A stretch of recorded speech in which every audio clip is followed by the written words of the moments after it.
play of the game from way down. 1, 2, silence. Rainer getting absolutely A team wipe. The living bombs going. Oh my goodness, the ring. Bombstastic gonna find Rainer.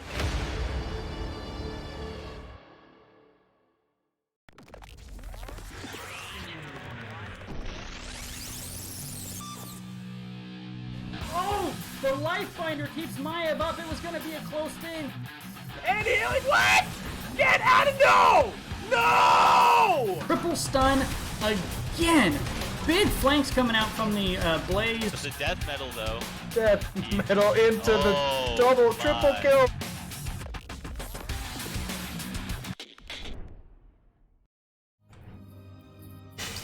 Hello and welcome everybody to the Nexus Gaming Series. It is Season 7, Week 6, and we've got a matchup between two D West teams, the Baddest Dudes and Disturbance. I'm your host, and I'm joined tonight by Butte Holiday. Hello, everybody. Sorry, this is my basement. If you would like a tour of my basement, please follow and subscribe. Twitch.tv/beautiful holiday. No, I'm kidding. Nice. I'm kidding. So, you can't hear me. I'm sorry if you have. But seriously, put it in chat because I'm watching chat because I am on an Apple headset. So excited for this game. Thanks for having me, Aero. You seem to be okay there. So let's go ahead and show the maps real quick. We'll show the standings, and then they'll be pretty well ready to go. Come on, maps, load. Load. There we go. So the bands we saw, Tomb of the Spider Queen and Battlefield of Eternity were banned out by the Baddest Dudes. And we've got Infernal Shrines and Alterac Pass banned out by Disturbance. Our first game is going to be on Volskaya. That was picked by the Baddest Dudes. Thank goodness it's not Infernal or Tomb of the Spider Queen. I'm so happy. Oh my gosh, this is a miracle. And just to point out where these teams currently are sitting, we've got the Baddest Dudes sitting at number 2 with 10 points, Disturbance sitting at number 4 with 9 points. So these teams are pretty close in the standings overall, so I expect this to be quite an interesting, exciting game. And if you've been watching the NGS Rewind or some of my prior casts, I can't remember, you might have even cast this one with me. We've actually cast the Baddest Dudes and Disturbance overall a couple times here. We casted, I think my first cast was actually Disturbance. Oh god, who was the other team? It was Disturbance versus somebody because I remember Disturbance for sure. Sure. Alrighty, so let's take a look. What do we have? We've got the Garrosh and Anub'arak bands coming out. Now, keep in mind that on Volskaya Foundry, Garrosh's Into the Fray is banned, so, don't know if he's necessarily worth a ban here. He could be still. I mean, a lot of what he does is the offensive anyway, but Into the Fray is really good for disengages and kind of a cleanse. For sure. I mean, I don't know. He can be scary, but I think if you have enough good peel on your team or some level of escape from either the DPS or the support, who are typically targeted, or a very aggressive tank, I think it's easy to kind of get out of that sticky situation. I shouldn't say easy because you might die, but there's great potential as opposed to maybe other tanks, I would say. Sure. So we do see the first pick of the game going to be Kael'thas and Volskaya Foundry. You know, I talked a lot about this the other night with the, was it 3-Gem Blue and... Wow, I don't even remember who they were playing. Holy smokes. But anyways, talking about the zone defense that Kael provides and how much value Kael gets when he, in my opinion, shouldn't on a map like this. Because you only need one person on the point. And that one person could very well be that Johanna, and then you have everything you need. For sure, and I think he does a lot of, I think he has a lot of disturbance potential, and by that I mean, you know, nobody wants to spread the, you know, bomb that is, you know, the dismay of many teams, but at the same time, when you're trying to contest a point, you know, typically you're not all necessarily spread out across the point on different, you know, parts of it. So you know, that also allows a level of disengage, or at least a level of disturbance in terms of the other team's positioning. I just want to clarify that you're suggesting that Disturbance's Kael'thas is going to provide disturbance against the Baddest Dudez. Disturbanceception, what have I done? Oh. I just wanted to make sure I understood. That was unintentional, is what you're saying? Yes, because usually what happens is I have the stream up, and so I can see, it reminds me which teams are which, and I realized as I was saying it, so I just wanted to come off confident enough to where you would point that out thinking it was unintentional, and I can just be like, haha. So Good I got call. you there. Great call. Jaina banned, I'm really sad, but pretty typical combination with Raynor Jaina. Raynor is probably reaching, come back, pulling a Jack from Titanic, wishing that she wasn't banned, but here we are. What will they do to respond? Let's see. So Raynor's just gonna die? He's just gonna drown? Yeah. No, he's. But Jaina's banned. Oh, is he? No. He's. He is the chick from Titanic. He's Rose. saying, Okay, got yes, it. He Got is it. Rose. Come back. That makes more sense. Well, we do see the Which is Orphea odd. and Anna. I love Orphea. I'm so happy. I think also Orphea provides that level, a similar level, not as much disturbance, for lack of a better word, or disruption. You know, she does a lot of damage, and she has the potential to do a lot of damage, but she does require some level of setup and caution. Well, not only that, but she also, with that level 4 talent, is going to provide additional slows. And then you've got the Johanna Condemn, as well as her Punish, which provides slows. Raynor has the slows on his level 7 talent. Anna has Sleep Darts. So you've got a lot of combo potential between Orphea and Raynor with their take additional damage talents. For sure, and I mean, potentially to set up with the Blessed Shield and the Crushing Jaws. Blaze, another, great opportunity for CC. I'm a little confused by the Lily pick. I'm not saying she's bad. I'm just curious, we have the Diablo, the Charge, the Flip, and then the Imperious, another great setup for CC. Kael'thas, another great setup for CC. Vala, I'm a little surprised at the Lily pick, considering that blinds typically aren't really an issue, except rain. Yeah, I talked about this the other day in a different stream as well, where Lily was taken into, whatever, I don't remember what they picked. It was certainly like a gray main or something, where, it got value, and it potentially will get value against the Raynor. In this case, and potentially even Orphea, right? Because she gets that additional auto attack damage when she's got her chaos stacks. So I don't hate the pick, but you don't think of Lily in many cases unless they come at you with like a Zul Jin and a Raynor and a this and a that, right? And the fact that I don't know if Orphea's auto heal still procs. I don't think it does when she's blinded, but also, Anna is an excellent counter. It's just, to me, I would be very. It reminds me of the game Anomaly had. I don't remember who the other team was, but they picked an Alexstrasza into an Anna. Mm-hmm. Obviously, you can get around it. You got to be patient, but it's one of those things where you're kind of asking for a hard time if you do go. Jugs, which is probably what's going to happen. Yep. Well, let's go ahead and introduce our teams here. I'll start with the Baddest Dudez. We've got Rondertaker on Johanna, Zigo on Blaze, 2D Moss on Anna, Cactus Hand going to be playing Raynor, and Savior 123 on Orphea. And Disturbance, we have Imperious played by Wraithling, Lily played by Belial, Mambo number 5, maybe 6, playing Lily, or playing Lily, Vala, Captain Roberts playing Kael'thas, and Kurtz playing Diablo. All right, so we do see our solo laners heading off down into the bot lane there, and let's pop up talents here. And I do like the level 1 pick from Lily, given her the blinding wind on her Serpent, so it's a little bit harder to land the blinding wind on the exact target you want, unless you take that talent, and that's going to give her the ability to throw that onto Diablo, maybe get onto the Raynor a little bit more easily. Some For sure. interesting other talents, though. Look at that Blaze talent. Huh.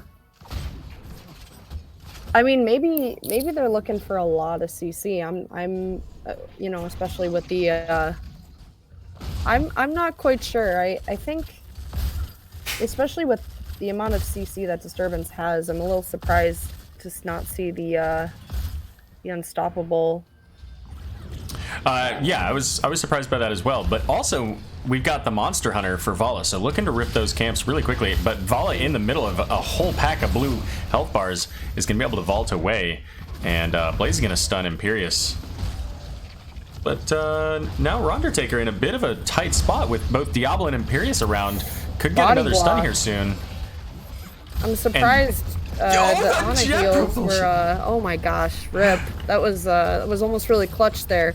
You know, those conveyor belts make it really difficult sometimes, especially with a healer like Ana, to be able to, you know, make those big heals, especially when you're trying to go against the grain there on the conveyor belt, which is unfortunate. But you know, that just I think it was maybe a bit of miscommunication. They seemed to split off, like they were trying to disengage, but well, you know, the value that they got there is that sacrificing Johanna gave them the support camp. So they do have both items now. They've got a turret, they've got a biotic emitter, and by the way, they're still ahead in XP, so whatever, right? Like, it's an early game kill, so it's not a lot of XP, and it's going to help them secure the protectors. So it seems almost awkward to say it, but I feel like that was a big win for them.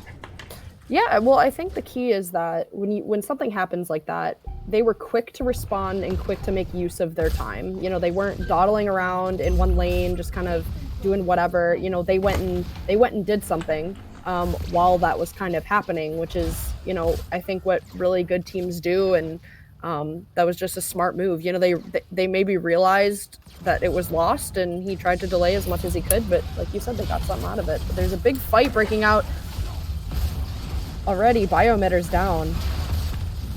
Yeah, Johanna's going to be able to get healed all the way back up here as Blaze Jet propulsions in. Imperius used that Celestial Charge, but either missed or got knocked away. And Wraithling very low. Kurt's also fairly low here, as Johanna's going to be the first one to go back. 3-man stun out of Blaze, and the turret used as well. So all items used from the Baddest Dudes, but the turret's still available for Disturbance. And XP pretty equal. I think Blaze is an interesting pick. I wasn't sure about it at the time, but you know, as Imperius, it's kind of a deterrent. You know, you're walking through a slow, and Imperius, just as I, you know, was talking about him going down, unfortunately, in that team fight, but he's walking through a bunch of slows, you know, with the oil and the fire, and it's a deterrent from going in. Looks like they're going to get the first protector here. That's also going to give them 7 very soon. But Orphea going to get caught by Diablo. So getting that extra kill. Let's pop up these level 7s here. We do see that slow talent coming up from Orphea for her Dread. So I expect to see... Well, we already saw Ace in the Hole, and there's the level 7 for Raynor as well, giving them additional slows. So For sure. Vala having to walk away, and I think a lot of people misjudge the amount of damage the Protector actually does. I mean, the issue here is that they don't have much follow-up, and their team is split among the mid and bot lane, so... yeah, and they Disturbance able to stayed too protect late. well. I mean, maybe that's maybe it's going to get poked down at some point, but right now they still have it. So, and the support camp is up, so that could be potentially useful in a support camp fight. Yeah, that's really too bad for the Baddest Dudes. Little overcommitment there on trying to get that well, and they didn't even really get any value in the other lanes. A little bit of soak maybe, but even with that kill, they're even. Yeah. I'm a little surprised. I mean, I'm not saying all teams, you know, send the cavalry with the protector, but I mean, it typically quote guarantees you at least most of the wall, if not the well. Well, they did lose the Orphea though, so they had to do something a little different. But I think that what they should have done is probably just spent the time in the middle instead of heading up the top. You know, splitting off people into the bottom and doing that to get push value elsewhere. But they lost a lot of time heading up, took a lot of damage. But that's okay. You know what? They got the top tower. They do have that well very low, so they they don't have to do much to get in there. For sure, just a poke. I'm not sure if we can. 675. All right. That's what the well is sitting at right now. So we do see Living Bomb at 7 for Kael'thas. So he's looking for these bombs to spread. And, you know, this is a map that it shouldn't be as easy to spread living bombs, but, you know, if the team is able to stay apart, you know, it's not like Infernal Shrines where you can put a living bomb onto a skeletal defender and then get the value from there. You know, if you're not in the lane, where else are they going to come from? Right. I mean, I think, you know, the fact that Orphea needs to kind of be somewhat close to whoever is setting her combo up, and Blaze arguably is going to be in there as well. So there's some level of, oh, here comes Combustion. Level 10 fight breaking out already. And there goes the APOC flip Blaze into the stun, and Eternal Feast going out is going to get damage onto that Diablo. But here come the Jugs, and Zigo going down. Everything is coming out. And looks like Disturbance is going to secure that, and they came up with that turret as well. Mm-hmm. Yeah, so interesting. I think Raynor and maybe Orphea. I'm not quite sure. It was kind of a cluster, but I think Raynor was trying to finish the camp while Joanna and Blaze were kind of trying to maybe deter the front line / back line from engaging, but, you know, Diablo just got right in their face into that little cubby there. But hey, I mean, they didn't come out, not too much damage done. They have 2 turrets, so, you know. So we do see Johanna here on the point, stalling it out for just a moment, but ultimately they are going to be there. They do have all of their team up here first, and their heroics are almost all back up. Everything but APOC is coming up pretty soon for Disturbance, but Celestial Charge going in onto Johanna. She doesn't. Oh my god, that's a lot make of it damage. out. That's a big loss for them. I mean, at 40%, I'm not sure Joanna gets back. Maybe no, she will. I'm not quite sure. I think the walk is what, 7 seconds? No, it's a little longer than that. Probably about 15, 20 from all the way in the base. Oh, for top lane, yeah. Yeah, we'll see. So 840 is when she spawned, so we'll see how long it takes her to get there. So 13 stacks for Vala on her Hungering Arrow. And I did show... yeah, see? 14 seconds to get to her wall. So here comes the APOC, the flip onto Blaze. Gonna get killed, unfortunate there. Yep, going in a little bit, maybe trying to stall out with the overtime, but with just Blaze, not going to be able to do anything there. And I think that's one of those situations where, I don't want to say it's a lost fight, but you kind of just walk away and like they did the first time, you know, when Joanna died, look for value elsewhere if possible. But I think these engages are a little awkward. They seem a little bit uncoordinated. You know, hopefully that'll, you know, turn around for... what is happening right now? So 30 seconds left on the Protector, waiting for the minion wave. yeah, and this is kind of the reason why I said that mid lane, like, earlier, would have been more valuable to them. Like, they should have stayed top and just... Even though there were 4 there, they have 5 players. And they could have gotten, you know, maybe even the whole fort, which is a lot more than they're going to get here.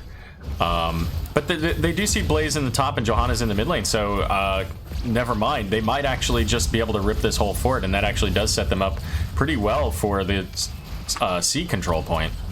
For sure. I mean, they managed to, I mean, that went down pretty quickly. They were able to get the well, which is good, but Baddest Dudez maintaining some lane pressure in both mid and top. Yeah, but Johanna getting caught here does have to use that Iron Skin to get away. Oh, hello, Vala. And I'm a little surprised by the Horus choice. Yeah. I mean, Orphea is an excellent nano target. I mean, arguably Blaze is also a good, I say good, meaning, you know, maybe not best compared to Orphea, but still, you know, can be very impactful. I've nanoed Raynors before. I know it doesn't do like a lot, but you know, cooldowns to some degree. Yeah, exactly. I mean, nano boosting tanks can have value, but we are seeing the CC chain going out onto Johanna, using that Iron Skin to go away. Jet propulsion onto Imperius, and there go the stuns, trying to keep him in the feast, and it is enough to finish the job. And the feast is still going. Diablo. Yeah, and it's looking like Zigo gonna go down next, so a 1-for-1 so far.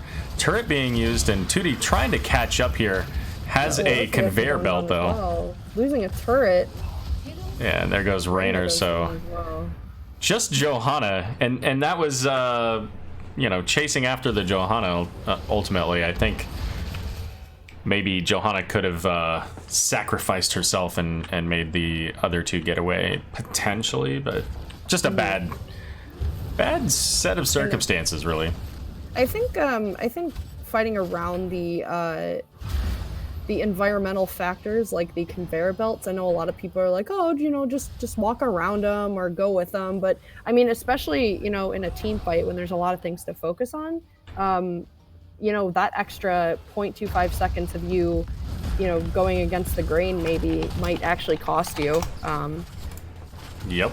But I mean, it's unfortunate because you're in, you know, you're being controlled by the environment. So, and abilities like Iron Skin don't affect it because it's not as slow. It's a reverse movement. So there was a request asking about why Garrosh is Into the Fray is banned here. So yeah, the reason that Into the Fray is banned is because if somebody other than Garrosh on your own team drops a turret, Garrosh can throw the turret with Into the Fray.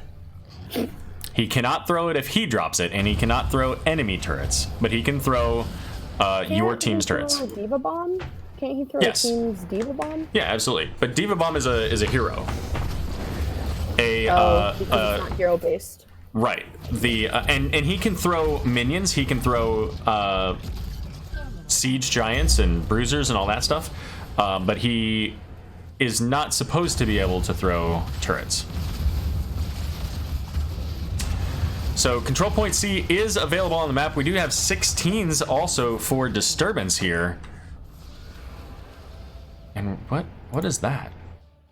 Multi-shot, Frost Shot from Vala. So getting kind of an interesting build out of Vala here. Not electing to take that new Spell Power talent or the Manticore, instead taking the slows. There's a lot of interesting talents coming out. I mean, Ana taking Purifying Darts. I'm a little surprised considering that Disturbance has 3 stuns. But I think I think they're called Smelly Darts. The green Smelling ones. Salts? That Maybe? one. Yeah, probably something like that. Yeah, they don't have any roots, but they do have slows.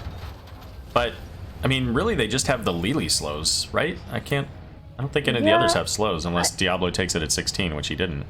Yeah, I'm not. And I don't know. I'm not sure. I mean, maybe they're trying to opt for. All right, well, here's the turret and the charge in. There goes Diablo's APOC and the Eternal Feast going onto the point. Oh my god. Zigo trying to stay in it to keep it going.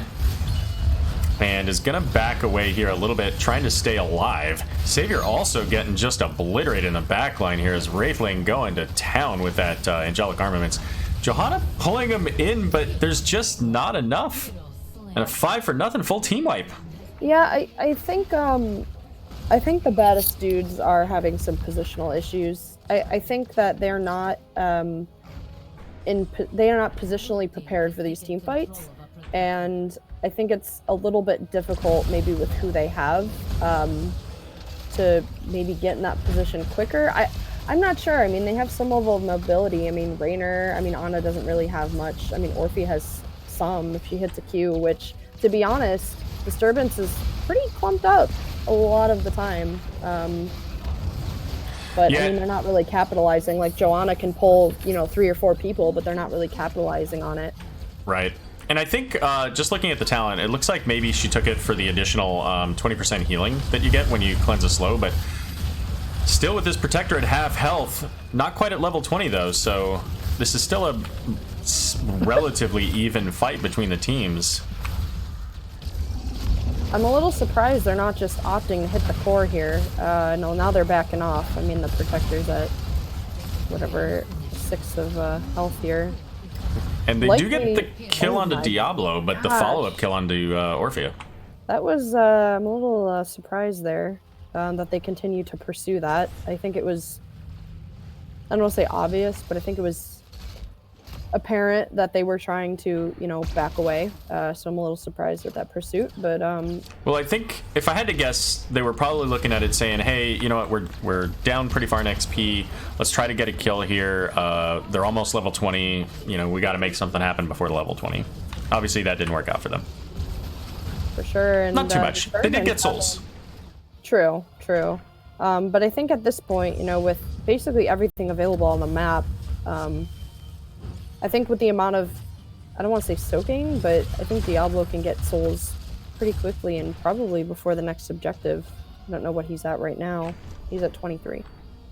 Yeah, and he gets additional souls every time he charges somebody into a wall too, so There you go. yeah. And with the charge reset at 16, if he finds a good spot for it, he can actually get those real fast. I did show level 20s here, so we've got the upgraded angelic armaments. We've got Mistweaver for Lily, the upgraded Shadow of Vengeance, or Rain of Vengeance, and the Eternal Living Bombs and Hellgate for Diablo. So a little bit of a bush party here. No. Oh no. Celestial Charge missing. Probably the best case scenario for the Baddest Dudes, because if that lands, somebody dies.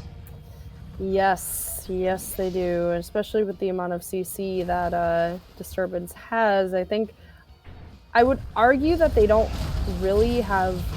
I don't know. Burst to me, when I hear the term burst, I'm just kind of like even I'm unsure what that means. But I don't really think they have too much burst. I mean, Vala does a lot of damage at this point, but I think that if they land that Celestial Charge and they get the Valorous Brand, which is going to add a pretty significant amount of percentage of percent damage, that's going to be, I think it's 2.5 per brand, right? So that's 7.5 sure. each auto attack. And on top of that, you've got the Vala Burst from her Q resets with her Vault, and then you've got the ETC. I'm sorry, the Kael'thas. I think they could blow somebody up really easily. For sure, and I think they have been. They've been focus targeting really well in team fights, and I think that's partially because they've been positioned well for these team fights. You know, they're being very patient. I'm not it's sure like Disturbance wants his key. Sounded like it hit there, but that was a little odd. Maybe that was just on my end, and they will get the keep. Here Blaze comes going in deep. I don't like this fight at all. They're not 20. The Blaze getting melted, no pun intended. Oh no. Oh my. Yeah, and Zigo already calling GG as they're coming in now with a catapult. They have a turret, and they're gonna get right onto this core. And I think that was just a moment of 10 seconds of patience. Yeah, the team gets out. Maybe they get, maybe they take another fight somewhere, but level 20's, now available for the Baddest Dudes, and I think that if they waited that 10 seconds, that they probably could have defended that. I think we've seen a lot of teams, I shouldn't say a lot, but a good amount of, a team loses 2 keeps or, maybe all 3, and they end up, having a good team fight on the objective and winning, coming back to win, So I think that patience, I mean, arguably Disturbance kind of was at a continuous advantage and it was kind of exponentially increasing, but I think that patience, and especially in team fights, served them well. I see what Baddest Dudes were going for. I think, Rainer's especially really good on this map. I see the CC that they were trying to go for and that damage, but I think they could learn a little bit about patience. That is a virtue. So hopefully they'll bring the patience next game. One other thing about that too is that they're it kind of required Blaze and Johanna both to go in aggressively on the for the stuns, to get those stuns, and that gives additional value to the Kael'thas. right? Because now they both want to be in that same location. They want to get the jet propulsion. They want to get the Condemn, the Blessed Shield, maybe. And that means that Kael'thas gets living bomb value all day long. So, you know, that gave him, it certainly gave him the value pick for that Kael'thas. You know, we'll see. We're going to Sky Temple. I should probably update the thing, show the point. Spoiler alert, Arrow. Come on, man. Sorry, I have chat on my phone. Now that I have a laptop, I have my gaming laptop. It sucks not having 2 monitors. I used to think I could deal with 1 monitor. I'm like, I can't. So Mosher, I'm about to type you thank you, but thank you for that explanation. I'm sorry if it sounds like a naive question, but I think, like, as a support player, I think my view of burst may be a little bit odd, but I think that that's a good one to go by, and I think that's pretty consistent with what I'm feeling about it. Oh, one team's ready to go. Where's Disturbance at? Well, they're the ones that created the lobby, so. Oh, I was gonna say, Disturbance, where you at, homies? Let's see. Yeah, I mean, the thing about burst is that, you know, you're looking at, can you kill somebody in the amount of time for your quick stun, right? So 2 seconds, that's basically what a Horrify I think is 2 seconds, you know. So can you kill somebody in approximately that amount of time? Other abilities like Warlord's Challenge and Taunt, those are, you know, a little bit shorter, but they set it up along with the other, you know, stuns, whether it's a Nuther stun or jet propulsion or what have So you. who picked the map? I think the Baddest Dudes. Okay. We'll know in a second because it'll show who's first pick. First pick is Team 2, so yeah. So Baddest Dudes wanted map pick. What does your hat say? Is it Hockey Town? Hockey Town. If anybody can name Hockey Town without knowing where I'm from, you get bonus smiles, and I'll make a funny face of your choice. I could do the creepy one that I showed Arrow about 45 minutes ago. No, you do not do that on this stream. That will make its way into Weenus's collection for sure. Weenus already made an emote from my wallpaper, and he also made a emote. So I really, at this point. All right. So one other talent, not hero. One other talent was banned, which is Chen's level 20, so his Purifying Brew. So Purifying Brew gives you, when you use your trait, it gives you normally a 1.5 second unstoppable, which is great for using Storm, Earth, and Fire or preventing yourself from being interrupted while you're channeling your drink. However, the unintended side effect is that it also reduces the duration of all CCs, with the exception of roots, to roughly about a 1/4 second.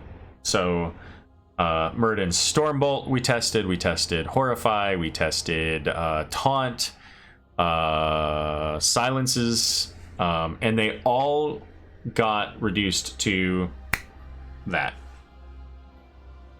So that's why that one's banned. There you go, all you Chen people out there.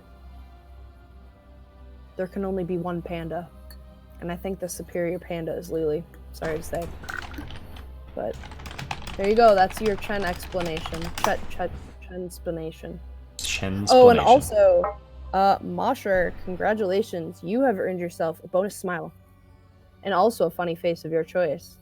But yes, oh my god, it is Detroit. Correct. Excellent. We won't talk about these past 4 years or anything, but there you go. And the teams are ready. Wait, someone just said no. Okay, well. I mean, they're on their team, so. Okay. Captain said go. What face would you like me to make? Well, we're going off of the cameras, so. That's quite a shame.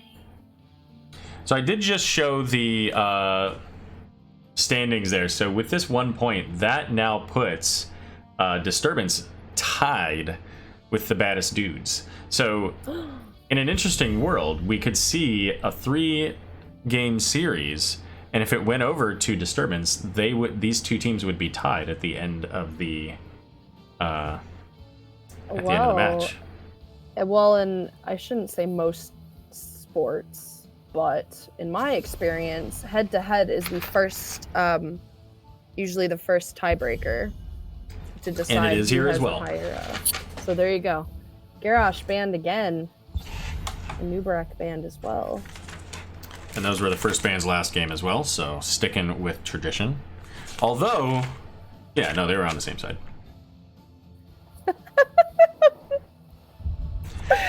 I'm sorry again, Jesus. Well, you just said D, so that could mean a lot of things. It could mean Div D. It could. I mean, he did say D and then Troit. The D. Well, call us what we are. Yeah, Troit. Yeah, it's spelled DETOTROIT. So you gotta spell out the whole word. Jaina and Gul'dan being banned as well, and I think those were both banned game one, weren't they? Gul'dan. God damn it, Litterock. Pay attention. Yeah, so the Chen thing is Purifying Brew reduces the cooldown, or I'm sorry, reduces the duration of basically all CCs with the exception of roots to a split second. And that is not intended. So it's basically, any major CC just becomes nothing.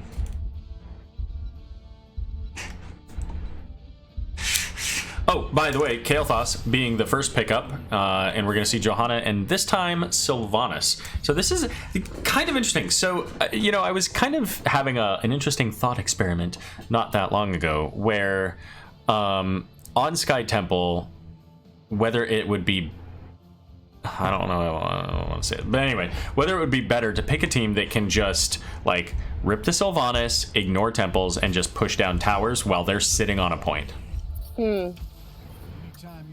I mean, if you have 2 points up, though, depends on which those points. Those would be right.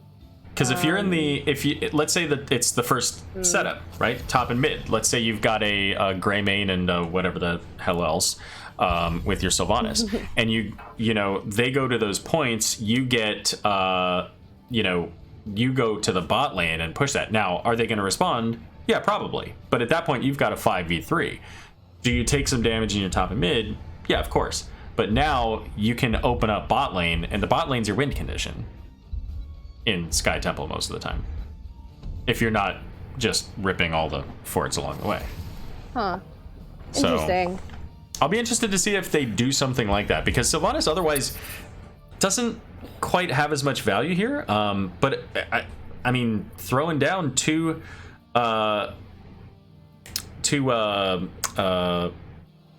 siege camps, there we go, in the bot lane with Merc Queen. Yeah, for sure. Well, yeah, I mean, she definitely, I think, has. I think she's. I was gonna say underrated, but I think people do understand. She can do a lot of damage in team fights. The silence is really great. Her mobility is pretty good. I think it's one of those things where people see Orphea and they're like, oh no, an Orphea. But Sylvanas is kind of like the under the radar threat for a lot of the time. But yeah, I agree. I think on this map, it's, I don't want to say an odd pick, because at this point, Oriel's an odd pick, but. But I mean, she works. But the point is yeah, no, I totally agree. I would love to see that come into play here. I mean, at that point, it's so do you just race? So do you sit on objectives and just, does one team just sit on the objective and the other team just race? And then that's the question. Yeah, dang. Absolutely. That's the area where you have to make that decision and decide whether it provides more value or not. I'm assuming they're thinking for the medevac, unless Sylvanas benefits a lot from the stim drone. I don't really know.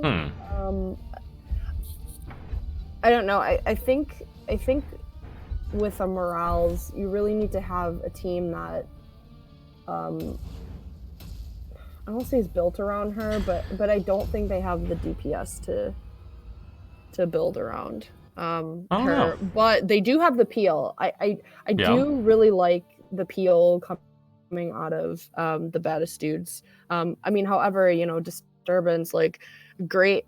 I mean, Imperius is awesome as well. Both have pretty appeal, but it just seems like this is working. Why break it? You know, majority, right? I mean, Raynor obviously was. Well, I was gonna say that's exactly it, right? With Disturbance, exactly the same heroes. A little bit different setup though, because you know this is a much more open map than Volskaya Foundry. So we'll see how this goes. I mean, honestly, I think that I prefer the Disturbance team a little bit, or the draft a little bit more here. But let's do our intros. Yeah, absolutely. Well, I'll take Disturbance first then. They can go first this time. All right, so we have Wraithling playing Imperius again, Belial playing Lily, Captain Roberts taking Kael'thas, Mambo maybe 4 this time, number 4, playing Raynor, and Kurtz taking Diablo. All right, and for the Baddest Dudes, we're already gonna see a little bit of a cheeky push up top as we have Zigo on Rexar, Savior 123 on Orphea, Cactus Ham on Sylvanas, Tudimas going to be playing the Morales, and Rondertaker on Johanna. This is animal abuse. No, poor Misha. So that's a trade already used by Sylvanas. Wraithling put a shutdown to that real quick, but yeah, and we did see them kind of split out. Disturbance expecting that they were going to try to get some value on that, so that's fair. I'm okay with that. I mean, they're not losing anything because they're soaking the other 2 lanes. So. Yeah, indeed. Yeah. So they were prepared for the cheese. They did get some value. I mean, it's a third of the tower down. So if they do end up going into that direction for the shrine, temple, whatever it's called, the objective, then they'll get a little bit more value. They're all the same. Yeah, exactly. Disturbance starting camp. I don't want to say early. I mean early relative, like in the game. But.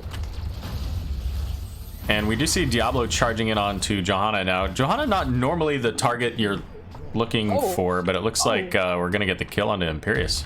I found his body. Didn't see the kill, but I found the body. I was like, what just happened here? Oh wait. Looks like an invade's incoming.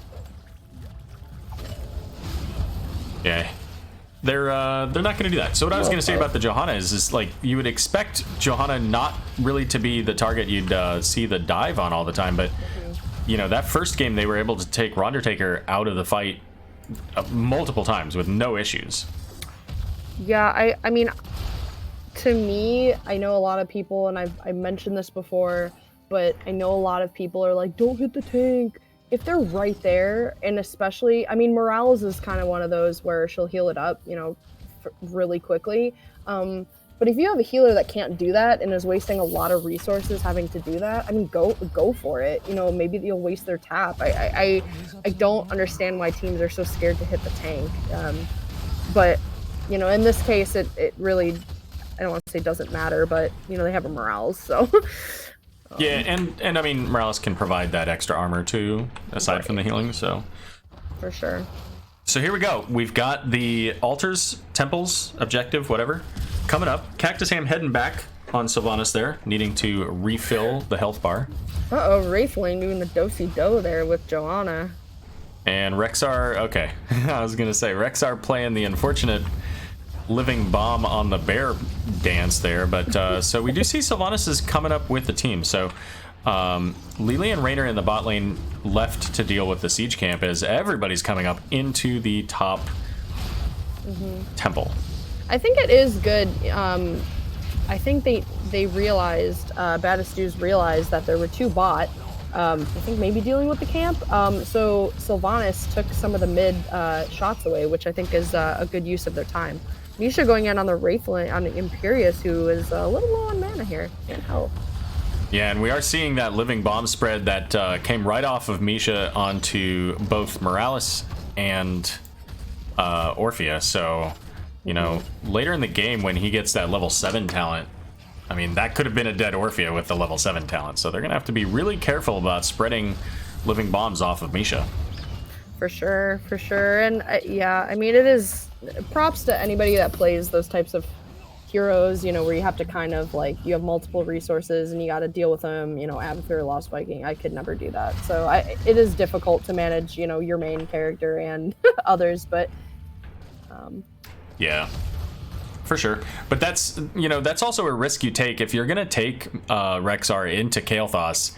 You know that living bomb's gonna get put on the bear, because if you can't micro Misha well, then living bomb gets just automatic value, and it's not hard to do.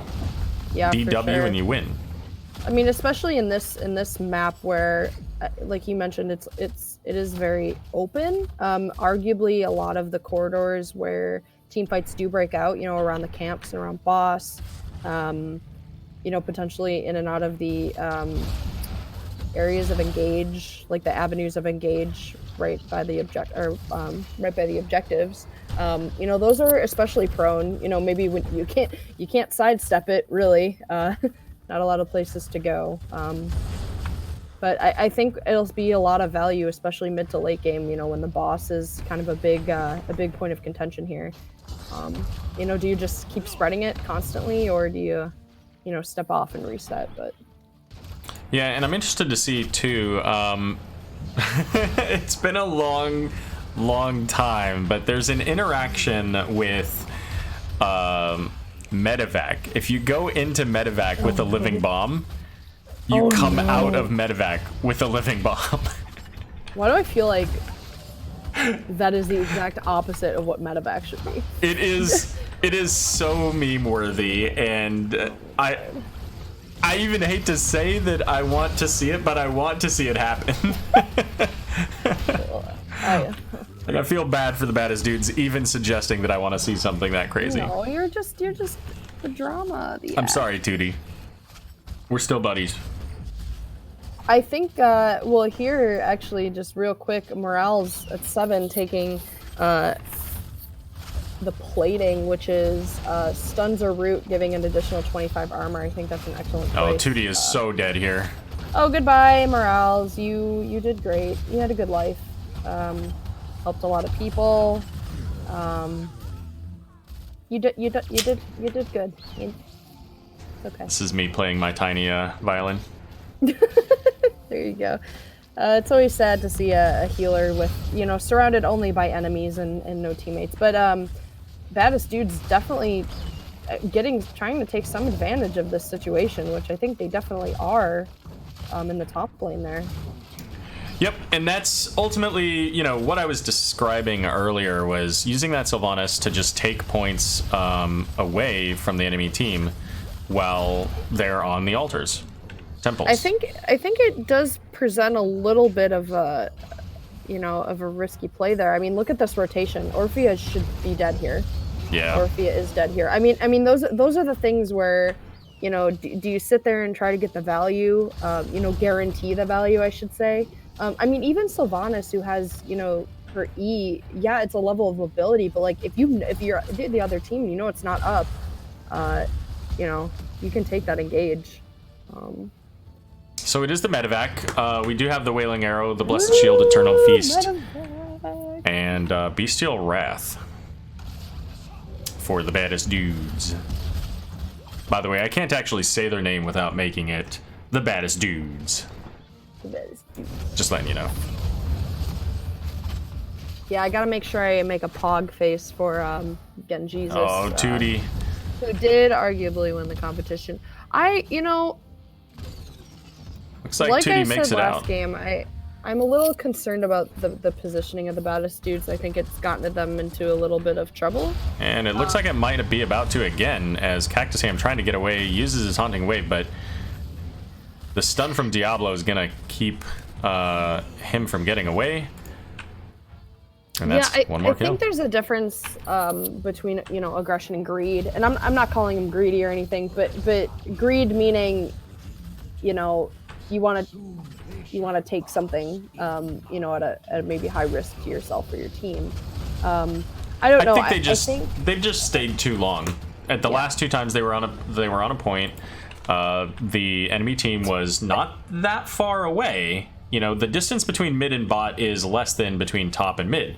So for them to be attacking mid while they're in the bot lane, and then bot when they're in the mid lane, and 2D in danger again here is going to pop the medevac. Oh my god. Is going to be able to make it away just in time. There we go. Huh. I thought he had a living bomb. Maybe they fixed that. Maybe. I don't know. I am a little concerned. I think they need to be more cautious with their rotations. I think Disturbance is doing a great job predicting where they're going to go. Potentially they know where they are based on, you know, whatever it is. But I mean, hey, you know, Baddest Dudes, they have a lot of lane pressure right now in top and mid lane. Sylvanas taking down some of the keep wall here, being rotated on now, leaving. Yeah, and they know that one person's still on the bottom temple, though. They're not giving up here. I mean, it's only 3 kills to 1, which is, you know, not a lot of kills, and we're 10 minutes into this game. Yeah, and structure-wise, Baddest Dude's slightly ahead right now. Yeah. There's a little bit of damage on this bottom keep wall, but not too bad. And they got damage in the mid, but look, we're going to see the boss play coming out from Disturbance. And I see no reason that they don't do this. I mean, the Baddest Dudes were showing elsewhere. They're melting it. And they can rip through it. They got to go in now if they want this. I don't think they can contest. Nope. A little bit late. Oh, we might start seeing some kills, though, as Wraithling having to pull away. Diablo charging into the Eternal Feast. Coming down. And I think they keep going on this. Or not. Okay. Wraithling. I mean, they had most of the Disturbance crew there pretty low. Yeah, I think they could have actually finished that. I think they were. I don't know. If I were in that situation and I would have turned away, I would have been worried that if you do lose that team fight, you know, Jugs was out. So if you do lose that team fight, you will, like, I don't know if you can finish, but you will absolutely lose a keep. Yeah, especially with the boss going. I mean, but it worked out. You know, they backed off and they were able to defend very quickly. I mean, it's a 11-minute boss. I'm not quite sure how it scales with time, but not too much damage done, to be honest. Yep. I mean, they live to fight again, so ultimately, you know, a totally acceptable call. And, you know, with Wraithling kind of coming around behind them, maybe that could have gone south. But yeah, it looked like they were in a good position to be able to take some kills there, but yeah, they'll be able to fight over these now. More patience than they. Oh My. Oh, this no. is not good at all. Oh no. Oh jeez. This is I not don't even where you have want to anything to say about this. But Wraithling, oh my god, where did they go? Where? I mean, okay, so they medevac into Kael'Thas, who can Living Bomb all 5 of them, Imperius, who can Celestial Charge them, APOC coming out from Diablo. I don't know what that was. Like, that was a highlight reel from you know, Hot's Moments. In fact, I think I've seen something almost exactly like that on Hot's Moments. Oh, there you go. See, 2D bringing it up. Yeah, see, I'm going to be honest. I think at this point, Wraithling, I mean, the death timers are short. I mean, they are up right now, and they can arguably contest an altar. I mean, medevac is up right now. Yeah, I think they decided too late at that point. I think maybe they weren't thinking really far ahead. Maybe at the time they were like, huh, okay, there's nobody on the map. They're probably at this camp, instead of thinking, you know, maybe 20 seconds before, hey, they might go take this camp. And, you know, it ended up costing them, but... well, here comes the medevac into bot. Because they know that there's only 2 down here now, because Rexar's here, and Misha's going to go down. The big stun, Eternal Feast, they're pulling him in, and they get those 2 kills. That is definitely worth it. I mean, they traded basically a keep. Well, okay, like 90% of a keep, and they should make a strong push here. I mean, 40 seconds, that is a lot of time to do some serious damage. And they've got Merc Queen. I don't think they win here, though. No, I don't think they win either, but they can, you know, potentially get keep damage. I don't think they even get the keep, because Living Bomb can still cause a lot of problems, especially with that level 16 talent. 20 seconds. Misha, walk away, please. Phoenix going out. They definitely will get the keep wall, maybe the well, and they're gonna back off. Which I think is it's a fine play for them. Boss is up in about a minute, and their own camp is up in about 30 seconds, so... Yeah, and they've got the Bruiser camp going top lane too. I almost feel like they could have just waited for them to show top, but they do have medevac, so they could go right back into that keep. Oh my god. This is the time for them to get over there. Like, I don't even like them rotating here. I think they just should have used the medevac. They're gonna, oh my god, they're gonna kill the lane too, aren't they? So they're gonna show in the lane, giving enough time for Disturbance to come back here. I think they could have medevaced right onto this, used the trait from Sylvanas, killed the keep, and then walked away, but now they're not even gonna get it. Oh, the medevac comes out. And this is their time to get out. Oh my god! Oh, good night, Orphea. Orphea, oh no. Oh, Feels bad. No man left behind except Orphea, because listen, she's carrying her own coffin on the back of her, on her back, so, Yeah, and I think Disturbance is making the right play here, coming in. Wow, I can't believe that actually worked, that they got the camp. But that Blessed Shield slowed them down. To quote Literock here, kill the dang bear. I mean, that was a while ago that he posted that, but still relevant, and Misha still lives on. And we're going to see Disturbance coming in now to kill the keep. And you know what? They could go boss again because they're going to see them going up top. And if Morales uses medevac here, which is possible, she's going to. Maybe not. Okay. Oh she is. This is such a misplay. If they had if they kept the medevac, they've got the ability then to get that quick rotation. But now they're gonna have to hearth. I don't think they make it. I really don't think if you get to the top. I don't think you are you saying to rotate to medevac to boss. I definitely think they would have burned that by the time they got there. It would have been another medevac to camp, similar type play. Yeah, well, yes, if they positioned it poorly, for sure. So they get the top keep. I don't know. They're all running back now. This is gonna be a.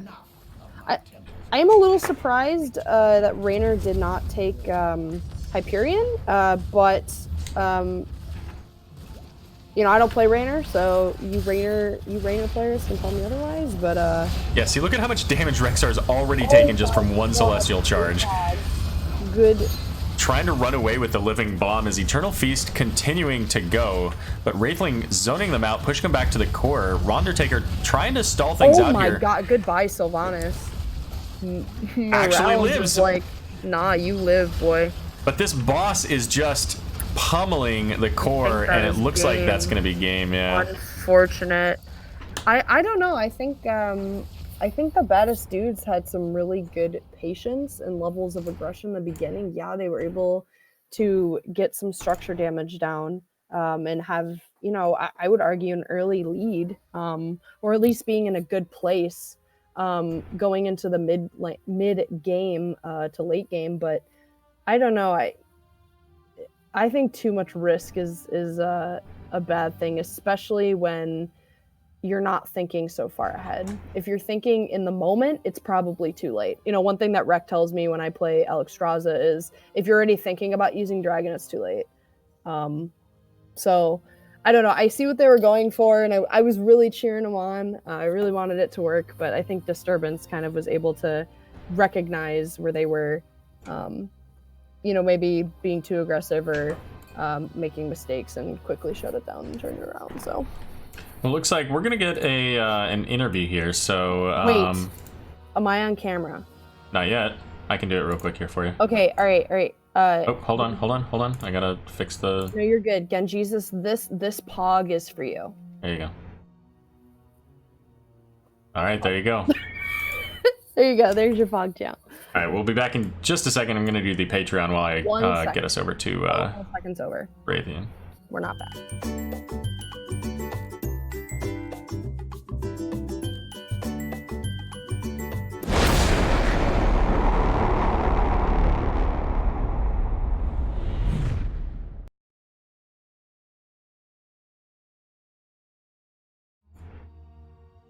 All right.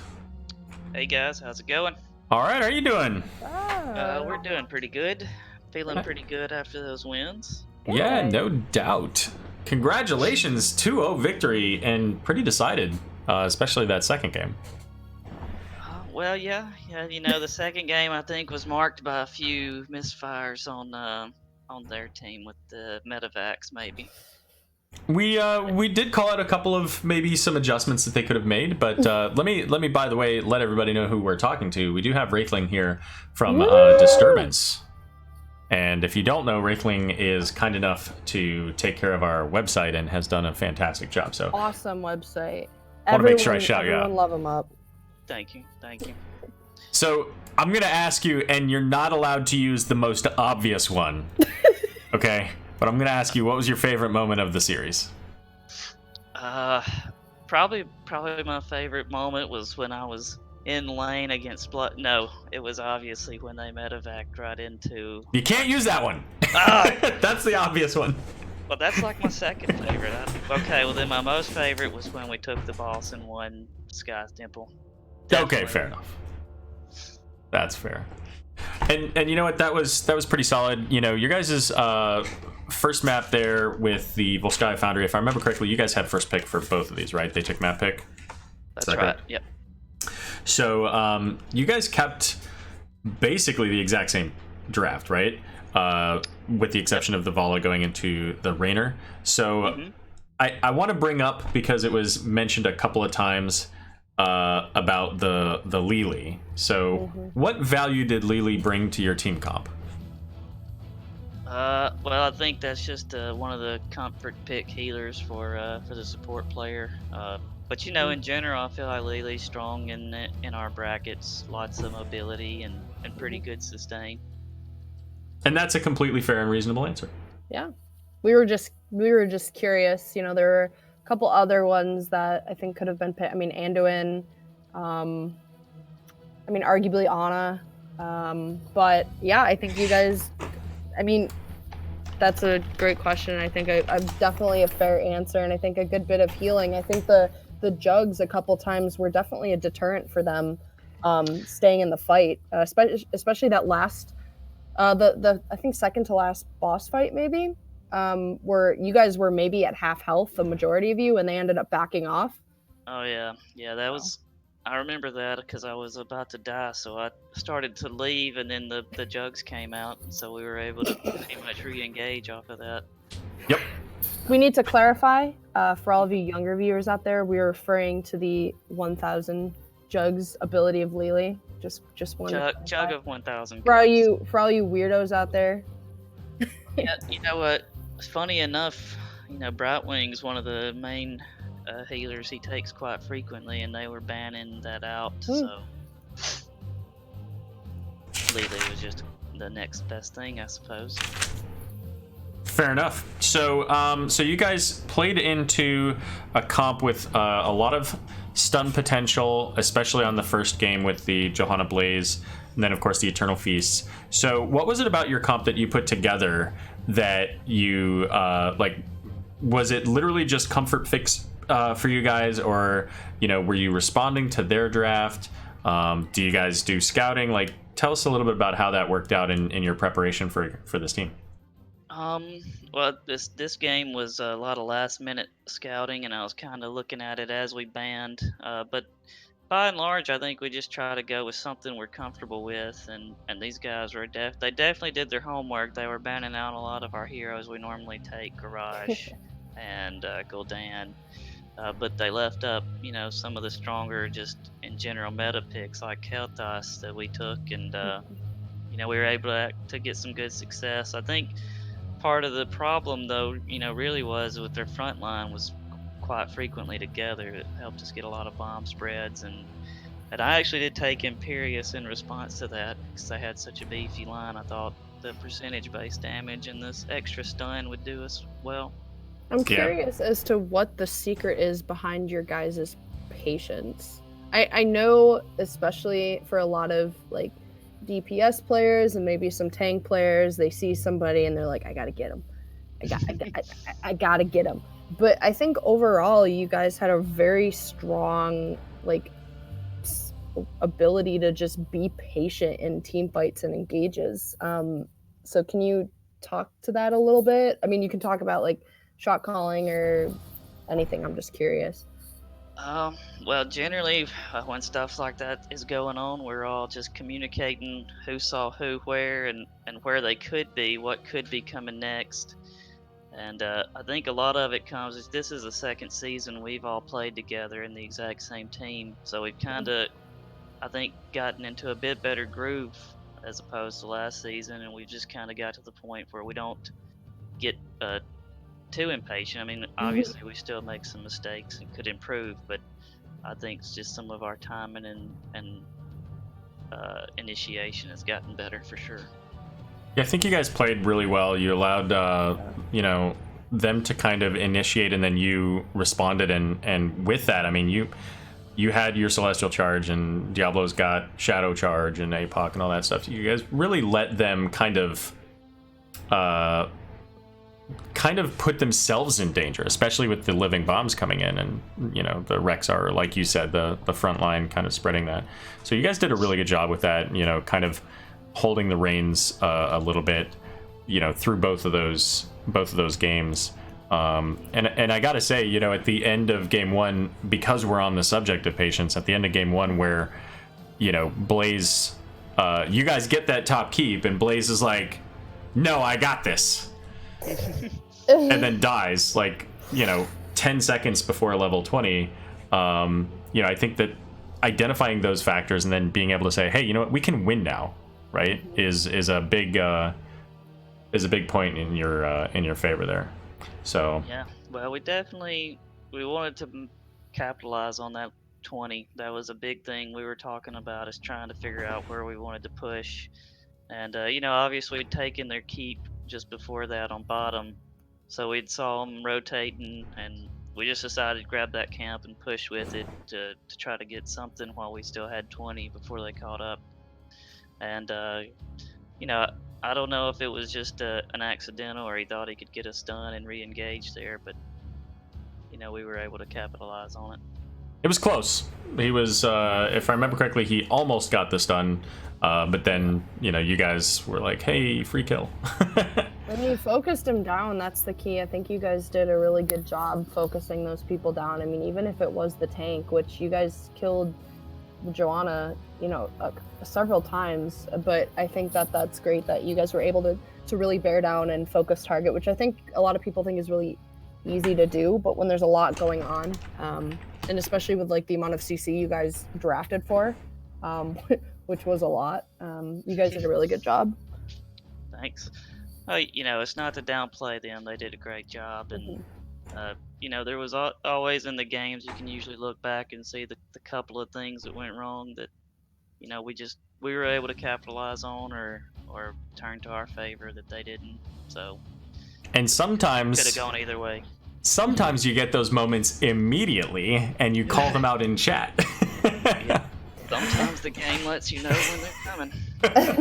For sure. But a great match. It was really fun to watch. But yeah, no, I mean, both teams, you guys, of course, played well, you executed, but I was a little scared for you guys the second game. I was really thinking with the structural advantage that they had, that you guys were going to have a tough time going forward. So how did you guys keep your cool and engage that and kind of turn it around? Well, we were definitely getting a bit worried because Sylvanas was doing everything she could to spread us out, and we got to the point where we thought if we just spend all this time chasing Sylvanas, we're gonna lose everywhere else.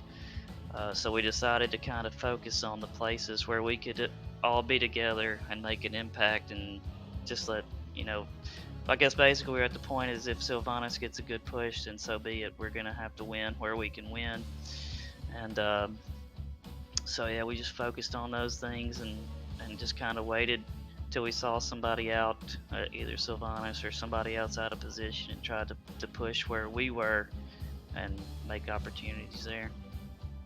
Sure. I have one more question before you finish up, Aero. So, what number is Mumbo?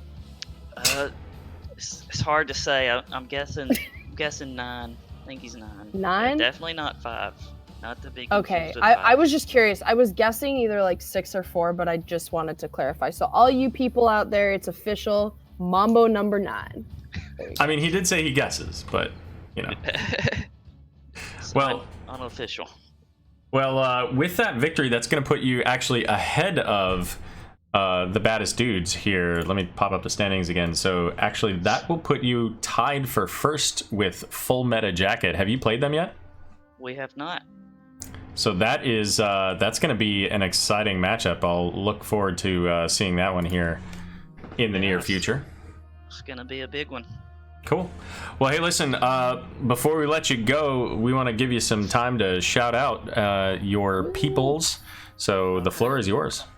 Well, I'll just give a shout out to Captain Roberts. He specifically asked for it. He did a good job on the on the count dice, and just the rest of the guys, Mambo, Kurtz, and Bilal. You know, last season we had a pretty tough season, so we came into this, I think, a little beat down but hopeful, and it's really turned around. We're hitting our stride, it feels like. So it's been a lot of fun. Shout out to the opponents, the Baddest Dudes. It was a good game, lots of fun, and you guys for casting. Thank you very much. And a shout out to you. I don't know what else is going to come with that. Shout out to you for being a captain. Yeah. Indeed. Listen, indeed. that isn't easy, okay? I don't know how you deal with people. I'm just kidding. I'm sure your team is lovely. Well, yeah, and you know, Wraithling, remind me if I remember correctly, you guys were down around the 8th seed of your division last season, or the 8th in the playoffs. So yeah, quite a turnaround. Yeah, we went winless through last season up to our last 2 games, and we got dominations, I think, there, so we were able to just squeeze into the playoffs, but we lost that round, so right. Looking to have a bit better go this season. Well, you know what? You're looking fantastic right now, sitting at the top of the division, which is a great place to be at this late stage of the season so far. You got a couple games left for to finish up, but you know, congratulations again on your 2-0, and appreciate you joining us tonight. Yep, thanks. You guys have a good one. You as well. Thank you. See ya. All right, let me call you back here. Where did you go? Ah, that'll work. Ah, there we go. Oh, but we don't have sound on you, do we? Oh, we do have sound on you. Okay. All right, well, so that's going to be the end of the stream for tonight. We just watched D West, the Baddest Dudes versus Disturbance. Any final thoughts for the masses, Butte? definitely wasn't gonna take a sip of water. No, I think to all of you out there, thank you for coming to the stream to support. Everyone, make sure to shout out your head casters. I think all of the head casters this season have been amazing, especially Aero working hard and getting all those replays going. So be sure, I think every team's done it. So just thank your head casters. I mean, us co-casters are cool, but really it's, you know, the head casters. So everyone say thank you to your resident head caster.